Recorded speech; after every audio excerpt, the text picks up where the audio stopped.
Salut les héroïnes! Alors le 23 novembre dernier, dans une émission qui s'appelle Sans filtre sur W9, animée par Éric Jean-Jean, Amel Bent s'est dévoilée à cœur ouvert sur son caractère et sa vie dans une émission très intimiste. Elle a notamment révélé qu'elle avait été diagnostiquée HPI il y a quelques semaines et pas par la moindre des psychologues, par Jeanne Siofachin, qui est une psychologue clinicienne qui a écrit le livre Trop intelligent pour être heureux. Et avant qu'elle n'arrive dans son cabinet, Jeanne Siofachin nous raconte comment elle a pu observer déjà Amel Bent lors des primes de The Voice, où elle a pu vraiment remarquer sa sensibilité par rapport aux candidats et par rapport aux autres membres du jury, la façon dont elle observe tout le temps, la façon dont elle cherche non-stop à tout comprendre et tout anticiper. Alors, la série HPI, dont on attend avec impatience la deuxième saison, a déjà beaucoup parlé du HPI au féminin cette année, mais on va voir dans cette vidéo pourquoi c'est important que des personnalités publiques femmes parlent du HPI.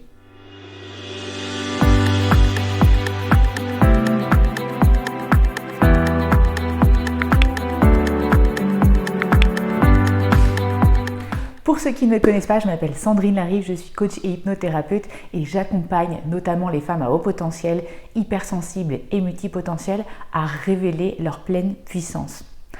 Pour commencer sur ce chemin du haut potentiel, de la multipotentialité ou de l'hypersensibilité, tu peux déjà télécharger un e-book gratuit qui se situe sous la vidéo. Et si tu veux me partager tes problématiques, n'hésite pas à remplir le questionnaire aussi sous la vidéo, ça me permettra de mieux te connaître. Est-ce que tu sais que Alicia Keys, Madonna, Shakira ou encore Cindy Crawford, Meryl Streep, Emma Watson, Natalie Portman, Nicole Kidman, Lisa Kudrow, est-ce que tu sais qu'elles sont toutes HPI? Eh bien oui, parce que dans les pays anglo-saxons, c'est beaucoup plus commun de parler et de révéler son HPI en tant que femme, alors qu'aujourd'hui, dans les pays comme la France, c'est encore quelque chose qui arrive peu souvent. Beaucoup de femmes psychologues ou dans les métiers de l'accompagnement ont écrit sur le sujet du HPI comme Jeanne Siofachin, Monique de Kermadec, Béatrice Millettre ou encore Élodie Crépel que j'ai interviewée la semaine dernière pour son nouveau livre Femme atypique. Par contre, il y a encore peu de stars de la télé qui en parlent. Il y a 6 mois, on a vu Alizée Lim, qui est la compagne de Tony Parker et surtout championne de tennis, écrire et diffuser un livre qui s'appelle L'éloge de l'inconditionnel ou l'histoire d'une zèbre sur les courts de tennis. Je trouve personnellement que les femmes sont encore bien trop pudiques sur ce sujet du HPI et qu'elles auraient du mérite à en parler. Alors pourquoi? Parce que encore aujourd'hui, on a ce cliché du surdoué binoclard qui réussit tout en classe et qui parle comme un dictionnaire. Et en fait, beaucoup de femmes et de jeunes filles ne se retrouvent pas dans ce portrait. Et pour cause, l'intelligence en plus, c'est bien plus qu'un QI, c'est comment on se sert de ce QI et ça peut s'appliquer à bien d'autres domaines que la sphère scolaire, notamment la musique, le cinéma, le sport, etc. Et puis, bien sûr, c'est important parce que les jeunes filles doivent pouvoir s'identifier à des personnalités publiques qu'elles connaissent et qu'elles reconnaissent et surtout des personnalités qui viennent de milieux culturels différents et qui leur ressemblent. Si on revient maintenant sur l'interview d'Amel Bent, on voit à plusieurs reprises qu'elle est très sensible, qu'elle est à fleur de peau, elle a les larmes aux yeux régulièrement, puisque Éric Jean-Jean revient régulièrement sur son enfance, pas toujours facile, et donc c'est très remuant pour elle. Et elle nous dit à un moment donné qu'elle a souvent cette culpabilité par rapport à sa sensibilité. Elle ne sait jamais si c'est de l'hypersensibilité ou si c'est parce qu'elle est hyper relou. On comprend aussi très bien à travers cette interview l'importance du terreau affectif dans le développement du haut potentiel.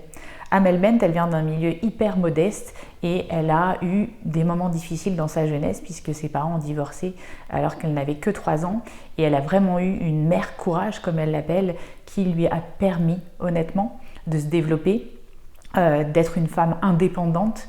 Sa mère a toujours poussé pour son indépendance et elle a réussi à transcender ce milieu qui n'était pas tous les jours facile et à devenir cette star qu'elle est aujourd'hui. Amel Bent nous raconte aussi le passage des tests où finalement elle n'a pas eu de score final effectif puisqu'elle a eu des résultats hétérogènes et qu'on a pu observer sûrement des troubles d'attention qui sont venus perturber ces résultats. Par contre, ce qu'elle nous dit, c'est que voilà, l'ensemble de l'évaluation lui a permis d'expliquer beaucoup de choses, de comprendre beaucoup mieux son histoire, de comprendre ses fonctionnements en profondeur. Elle nous raconte aussi comment, enfin, ça lui a permis de donner une notice aux gens qu'elle aime, comment aussi elle a compris ses résistances, ses décalages par rapport aux autres, par rapport à son système relationnel. Elle raconte aussi très bien ces moments de solitude nécessaires dans sa vie. Elle dit qu'il y a des moments où il y a un interrupteur, qu'elle ne peut plus parler à personne et qu'elle se renferme. Et d'ailleurs, très drôlement, elle nous raconte ses fugues quand elle était jeune, où il y avait besoin à un moment donné de couper quand ce n'était pas juste pour elle, quand elle devenait trop sensible.